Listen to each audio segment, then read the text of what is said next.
Welcome back to Crime Documentary Files. Today, we delve into another mysterious case, a chilling story that sends shivers down the spine. This case took place in Hanyin County, Shanxi Province, China. In a small town within Hanyin County, a modest family resided. The husband, Li Hailin, worked as an interior decorator and had to travel to the city for work every day, returning home late at night. His wife, Zhang He, stayed home to manage household chores and take care of their children.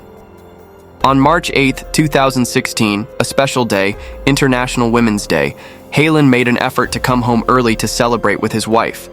However, ironically, at around 6:30 p.m., Zhang He had just left the house.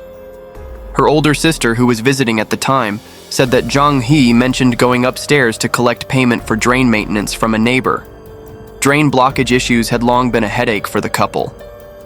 Since their apartment was on the first floor, debris from the upper floors would occasionally clog the pipes, causing dirty water to overflow into their home. Hailin often had to handle the problem himself. Since the building had 9 floors, they could never be sure which apartment was responsible for the blockages. As Zhang He had left without bringing her phone, her family was unable to contact her. The next morning, on March 9th, when she still had not returned, Hailin became worried and started asking neighbors on the upper floors, but no one had seen her. He initially thought she might have gone out with friends. However, after checking with all her relatives and friends and still finding no trace of her, he grew genuinely alarmed. On March 10th, he went to the police station to report her missing. So, where did Zhang He go? Before leaving home, she had said she was going upstairs to collect the drain maintenance fee, but none of the neighbors on the upper floors had seen her. If she had gone out with friends, why did no one know where she was? Another crucial detail was that she had left without taking her phone. He's mysterious disappearance baffled the Hanyin police. Since she had mentioned going upstairs to collect money, the police began their investigation by questioning all the residents living on the upper floors. However, no one reported seeing her. Officers also thoroughly examined the stairwell but found nothing unusual. The woman had vanished without a trace. She had left the house wearing slippers, without her phone, ID card, money, or bank cards. Even her everyday handbag was left behind. If Zhang He had never actually gone upstairs, could it be that someone had called her outside just before she left? However, her family and friends all claimed they hadn't seen her. Moreover, she had left the house in a very casual manner, carrying almost nothing. So why hadn't she returned home for 2 consecutive nights? Police arrived at the scene and questioned those in the area, including her family members, to gather more details. They found several aspects of the case suspicious. Zhang He's phone had remained silent for 2 days. When officers checked her call records from the days leading up to her disappearance, they found that she had only contacted her husband, Hailin, with no indications of prior communication with anyone else. At this point, Li Hailin started to have a bad feeling. If Zhang He hadn't left on her own, could someone have forced her away right in front of their home? But no matter how much he thought about it, Hailin couldn't figure out who would do such a thing. If it were a kidnapping, criminals usually targeted wealthy families, and theirs was not well off. There was no reason for them to be chosen. The building where Zhang He lived was situated along a small road with only one entrance and exit. This entrance was within the view of a street surveillance camera. To clarify Zhang He's movements after her disappearance, the police reviewed the footage. After carefully examining it, they made a critical discovery. On the evening of March 8th, after leaving her home, Zhang He never stepped outside the building's entrance. At this moment, something suddenly struck the investigators. On the night Zhang He disappeared, Hailin had not gone looking for her. The next morning, when she still hadn't returned, he also didn't immediately report it to the police. His reaction seemed somewhat subdued. Could Zhang He's disappearance be linked to a domestic conflict? While investigating their family dynamics, the police uncovered something interesting. Hailin and Zhang. He had only been married for 2 years, and both had been previously divorced. Zhang He had been married before in Ankang City, Shanxi Province, but divorced due to personality conflicts. She later returned to her hometown in Hanyin and married Hailin, who had also been divorced. Halen had a 15-year-old son who was in high school. The boy was unaware of his stepmother's disappearance. Police learned that as a stepmother, Zhang He was quite strict with Halen's son. Could it be that tensions over parenting had led to a serious conflict between Halen and Zhang He, raising suspicions about his involvement? Investigators continued looking into Li Halen's whereabouts during the time his wife went missing. According to his statement, his son had stayed at school that evening and did not come home. When Halen returned home, he found that the washing machine was broken. He went out to buy a new motor and spent the entire night repairing it, working until around 11 p.m. Since he had work the next day, he went to bed right after. To verify his statement, police visited the school, the appliance store, and other relevant locations to confirm his movements. They also conducted a thorough search of his home for any suspicious evidence. In the end, investigators confirmed that both Halen and his son had alibis, with witnesses backing their whereabouts. Neither of them had the opportunity to commit a crime.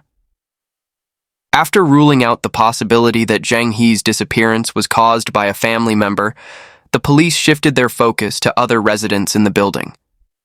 Their attention was drawn to the 9th floor, which appeared to be the most complicated area in the building.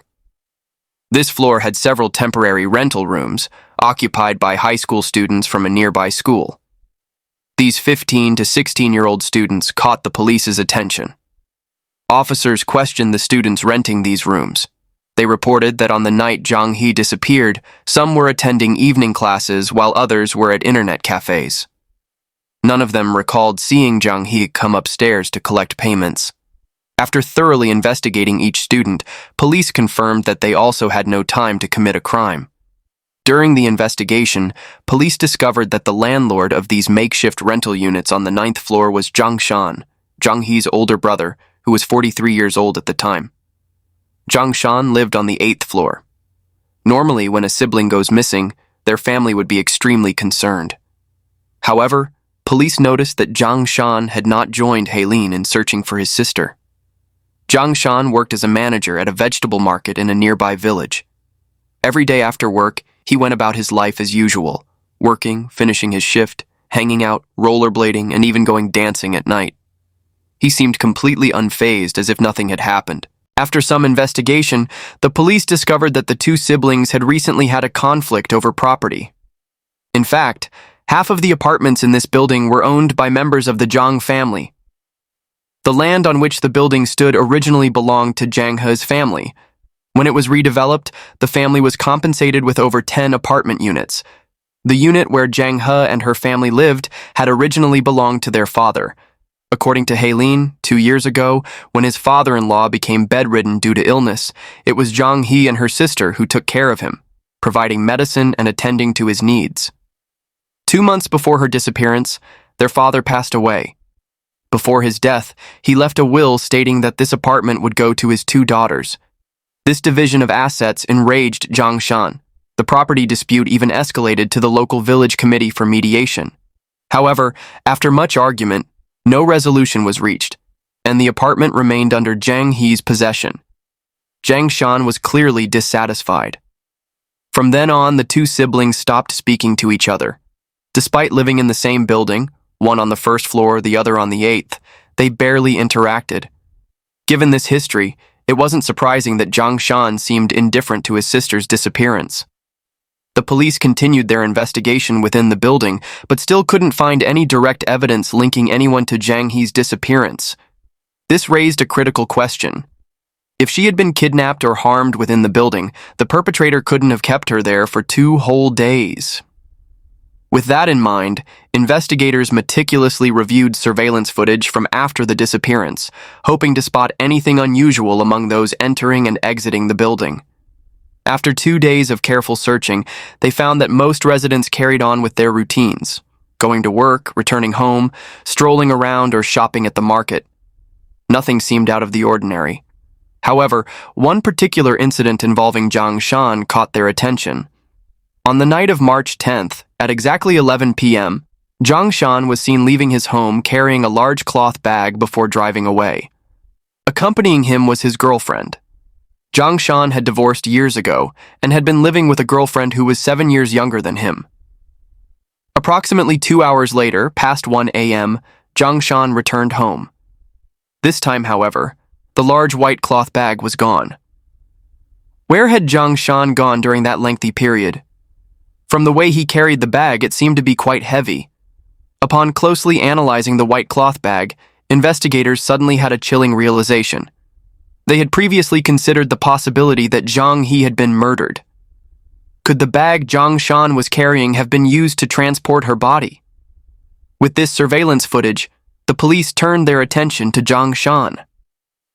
They discovered that years ago, he had worked as a security guard in another city.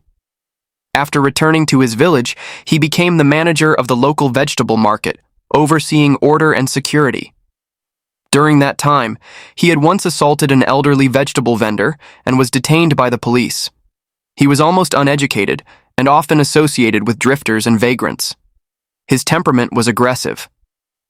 Zhang Shan's first marriage didn't last long. His wife left him because of his bad temper. Later, he moved in with another woman, but that relationship also ended quickly when she left him as well.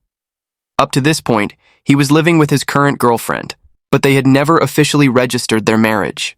During conversations with local government officials, the police picked up on something unusual. Zhang Shan had always been known for his short temper and had frequent disputes with villagers, even clashing with local authorities. However, after his sister's disappearance, his behavior suddenly changed. He no longer spoke loudly, was unexpectedly polite to village officials, and even took the initiative to ask for a job. This was clearly out of character. More importantly, some villagers reported that Zhang Shan had made a strange remark. He claimed that his sister hadn't gone missing, but had run away with an ex-boyfriend. After investigating, the police confirmed that Zhang He had been divorced for many years and had never contacted her ex-husband before her disappearance. Coupled with the fact that Zhang Shan and his girlfriend had left the house with a large bag on the night of March 10th, his actions seemed increasingly suspicious. As a result, on March 16th, police went to Zhang Shan's home and brought both him and his girlfriend to the station for questioning. When confronted, Zhang Shan acted innocent. He claimed that on the day his sister disappeared, he never saw her and had no idea where she went. When asked about the large cloth bag he carried out late at night on March 10th, he explained that he had simply been taking out the trash. The police then asked, "If you were just taking out the trash, why did it take you 2 hours to return?" Zhang Shan replied that because the streets were quiet at night, he decided to take his girlfriend for a driving lesson. While driving along a mountain road, they disposed of the trash bag by tossing it into a ravine. His girlfriend backed up his story, recounting the same details. Both of them insisted that, despite the conflict with Zhang He, they knew nothing about her disappearance. Their explanation seemed plausible. Moreover, it was difficult to imagine that a brother would go so far as to harm his own sister. The police needed to investigate further to verify Zhang Shan's whereabouts that night. The biggest question now was just how deep the rift between Zhang Shan and his sister ran. Would he really go so far as to commit murder over it? After digging deeper, investigators discovered that the property dispute between the siblings was far more complicated than just the apartment their father had left behind. In fact, tensions between them had existed long before their father's death. Even when he was still alive, the two had constant conflicts. After he passed away, their fights escalated, requiring village officials to step in and mediate their disputes more than 10 times within a single year. Originally, since both Zhang He and her sister had married men from outside their hometown, only Zhang Shan and their father remained in the family home. However, in the years that followed, both daughters divorced and began frequently returning to their parents' home. Their father, feeling sorry for them and considering that the family owned multiple apartments, decided to give each daughter one.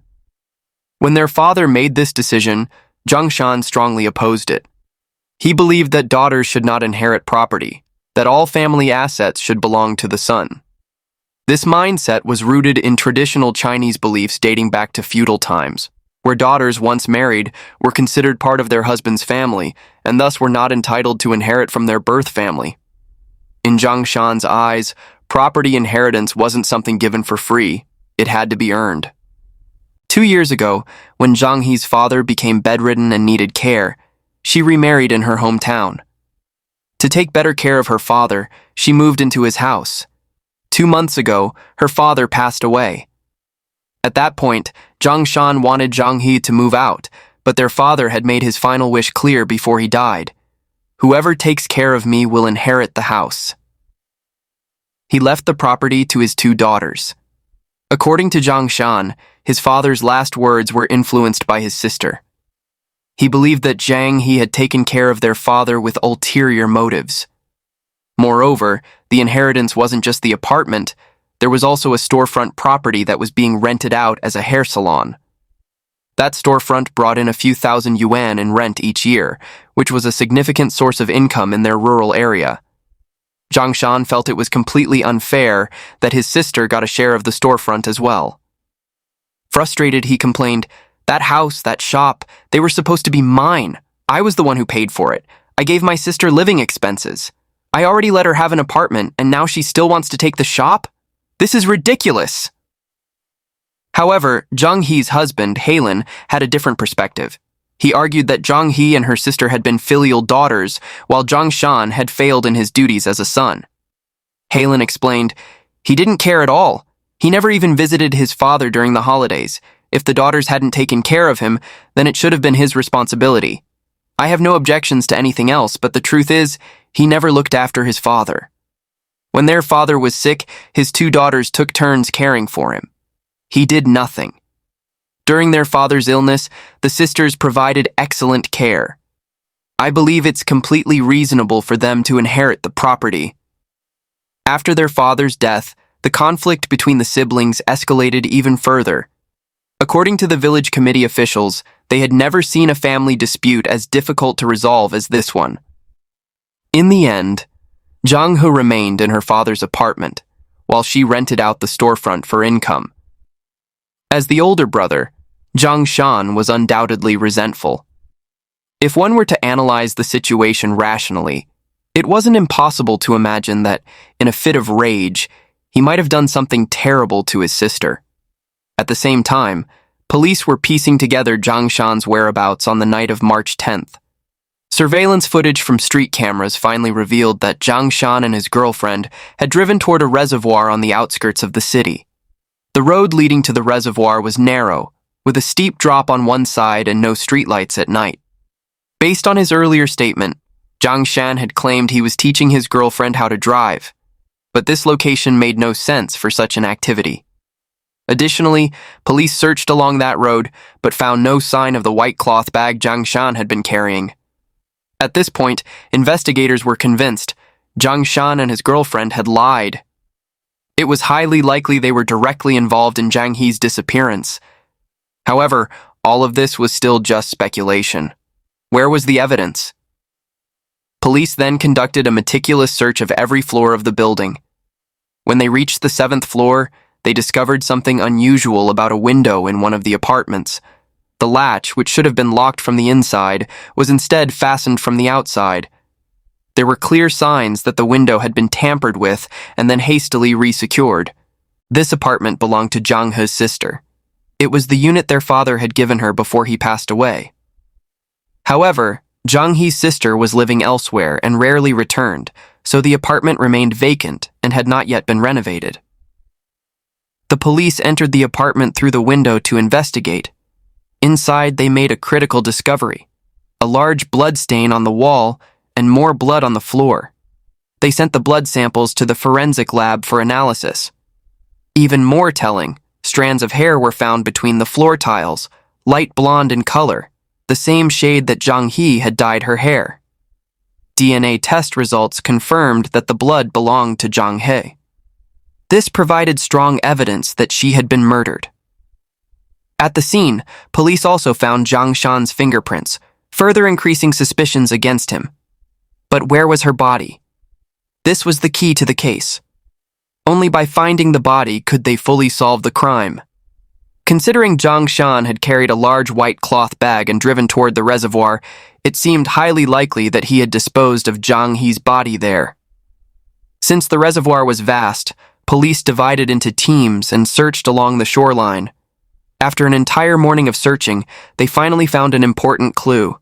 Some rocks along the water's edge had been disturbed. This led them to concentrate their efforts in that area. About 16 feet from the shore, using a long pole, an officer felt something soft submerged in the water. They then used a hooked tool to pull the object up. It was the corner of a white cloth bag, heavy, weighed down. As they lifted it, a thick red liquid oozed from the bag, sending chills through everyone present. From that point on, interrogating Shan was no longer difficult. Under questioning, he finally broke down and confessed to everything. He admitted that he had murdered his sister, Zhang He. According to Shan's confession, on the evening of March 8th, Zhang He had gone upstairs to collect the drain maintenance fees from tenants. While she was knocking on the doors of the student rental rooms, Shan and his girlfriend, who were downstairs at the time, overheard her. Shan recalled, "The 9th floor rooms were built by me. She was going door to door, collecting 40 yuan from each room, 15 rooms in total. So how much money was she taking in?" Since the 9th floor rooms were his, and given the ongoing dispute over their father's property, his girlfriend was furious. She fumed, "She's too much. Not only is she fighting over the inheritance, but now she wants to take over everything. She even wants to claim the house we're living in. What she means is, she wants all of our property. I'm so mad. She's already married. How can she still try to take everything from her family?" Shan added, "I built that house. If she wanted to collect rent, she should have come to me first. Those students renting rooms aren't even well off. We weren't being unreasonable. We just wanted to scare her a little, maybe hit her once to make her back off. I wasn't even that angry. If anyone was mad, it was her at me. Even if that apartment wasn't mine, she shouldn't have been so greedy."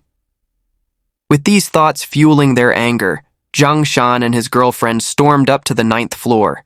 Enraged, they grabbed a broomstick and struck Zhang He, causing her to fall unconscious. At first, Shan claimed he had no intention of killing his sister. However, in the heat of the moment he lost control, and things escalated beyond what he had planned. Shan then went down to the 7th floor, climbed through the window of Zhang He's sister's apartment, and unlocked the door from the inside. He and his girlfriend dragged Zhang He into the apartment and continued beating her. Shan admitted, "Honestly, when I saw my sister stop breathing, I felt deep regret. I regretted listening to my girlfriend.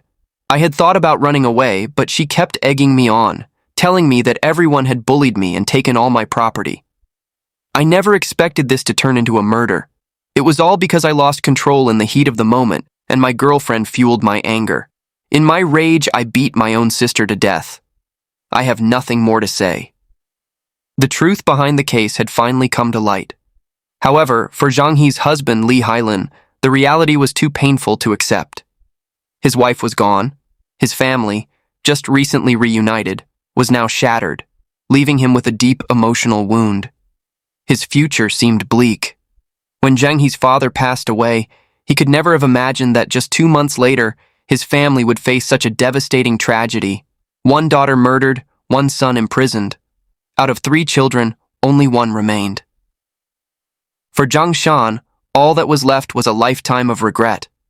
A neighbor remarked, "He shouldn't have done that. No matter how angry he was, he should never have acted so cruelly." Zhang He's sister shared her heartbreak. "He was my own brother, but he did this to our family. I no longer consider him my brother. If my father were alive, he would never have let this happen." Another neighbor reflected, "Before they had property, they never had conflicts. It all started because their father's name was on those 2 houses. I think they were just too greedy. To go so far as to kill his own sister over property, it's tragic. They were family. There had to be a better way to resolve things. Besides, he didn't follow the law. If there was a dispute, they could have gone to court, not resorted to this." In this case, Zhang He's father legally gifted each of his daughters an apartment while he was still alive, and later formalized the arrangement through a will. Legally, he was the rightful owner of the properties, and he had every right to distribute them as he saw fit. More importantly, he made this decision because his daughters had cared for him in his final days. From both a legal and moral perspective, his decision was fair and justified. Therefore, the inheritance was legally and morally sound. The issue lay in Zhang Shan's perception. He saw the decision as unfair, but in reality, his beliefs were deeply rooted in a misguided traditional mindset, the belief that once a daughter marries, she no longer has the right to inherit her parents' property. This notion has existed in China for thousands of years, particularly in rural areas, where it remains ingrained in many people's subconscious. This tragedy serves as a reminder that in life, we have responsibilities, not only to care for our parents and cherish our siblings, but also to respect and understand the law. When disputes arise, we should seek resolution through the proper legal channels, rather than resorting to reckless actions that lead to irreversible consequences. Do not let money cloud your judgment and drive you to mistakes that can never be undone. Always remember, family bonds are priceless and irreplaceable. That concludes today's video. See you in the next one.